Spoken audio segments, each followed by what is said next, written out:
This is part three of our conversation with Jasmine Guy, who is performing in Raising Cain this weekend. Also, she's directing at the same time the musical I Dream, and also will be performing at the gala of the National Black Arts Festival, which will be coming up July also 17th. July 17th. Of course, my question is, have you lost your freaking mind trying to do all of this at one time? I mean, plus you know you are a single mother. I mean, this doesn't negate you not being the single mother. Your Imani is here, so it's not like she's off somewhere and you have all this free time. What were you thinking? First, trying to stage Raising Cain, doing when you're having the most incredible directing job of your career right now, and going to do the National Black Arts Festival. What's going through your head, Jasmine? I they just kind of I'm overlap. glad you're on the couch. You want to stretch out on the since we're on the couch. You want to stretch out and tell us what's going on. First of all, in March I had a shift. I call it a shift because it felt like when you're in one gear and then you go to the next, it felt like that. And that shift was from trying to get my goals and my plans, mapping out things and going for them, to tell me what you need me to do. Because so many things that I was trying to get just weren't happening. And I was frustrated. I went through a couple of months of a depression. And when the shift happened, I decided to say yes to those things that I felt like God was bringing me. I didn't know they all be in the same week. But really, Cain came in February, and I've been raising money to do Cain here. We had to raise like 50 grand. So I've been fundraising, right? So I had to do this. I mean, by the time we, locked down our dates at the theater, and everybody's from all over the country, and they opened their schedule, there was no way I was going to pull out. Martin Luther King came after that. And I said, that was the first thing I said, I have that one woman show in June, but to not do the whole job because of one weekend, I couldn't do that. And then of course I'm thinking, I don't start King until June and this until then, but that never happens. Because the minute I say yes, I start working the next day on a project. Like the Alliance play that I'm supposed to do when? In August. I've already done 3 things for them. Now, which play is this?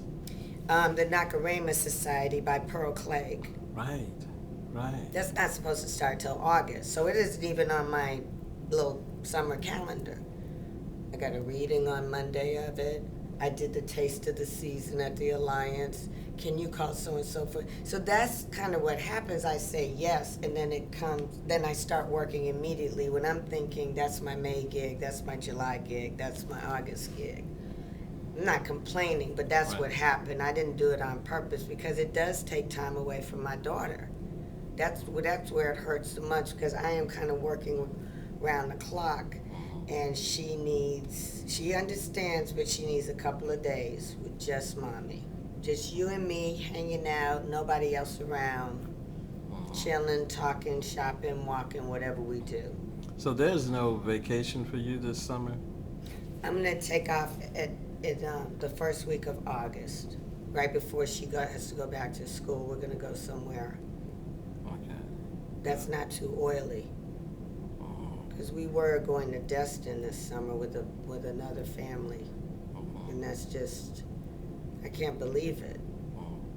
As an artist, and I almost said it as an entertainer, but as an artist, have you felt yourself grow significantly since moving back to Atlanta?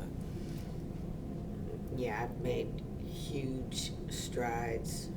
I didn't see them at first, but my sister pointed them out to me because I went to visit her in LA, and she said, you are not where you were a year ago. You know, because when I go back to LA, I tend to go back into the frame of mind that I was when I was there. And she was like, no, everybody was saying, hold on to Atlanta, because I had to go back to LA. And I could feel it coming back on me because I wore that weight for so long. How long were you out in LA? I was out there for 20 years.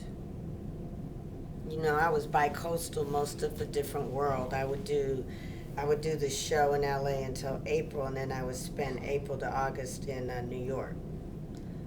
I did that for the whole run of that show. And then when the show was over, I went to my New York. I had 2 small places instead of a nice big place because I wanted my cities. I couldn't let go of New York.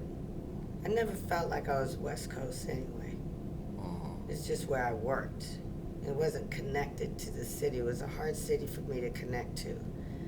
New York is different. Atlanta is certainly different. And I didn't realize that I needed more of a social connection outside of my friends. Like I need a community connection. I need to be part of the bigger picture, you know, and I feel more connected in Atlanta to life, not just to show business or to a play or production.